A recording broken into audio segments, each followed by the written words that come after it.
I'm out here with a action camera and Ulanzi MT09. Is this the one that I put on myself? I never knew that the unit unscrewed. And I'm able to put on anything else.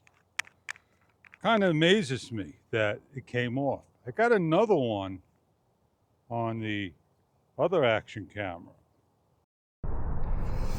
So this is the other one,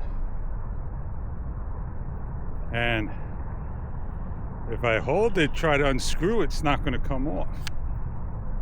So I guess I didn't modify that one to the way I wanted to get it on. That's the Ulanzi. Have a great one, everybody. Just thought that'd be a tidbit for you that, yeah, you can modify them. Have a great day.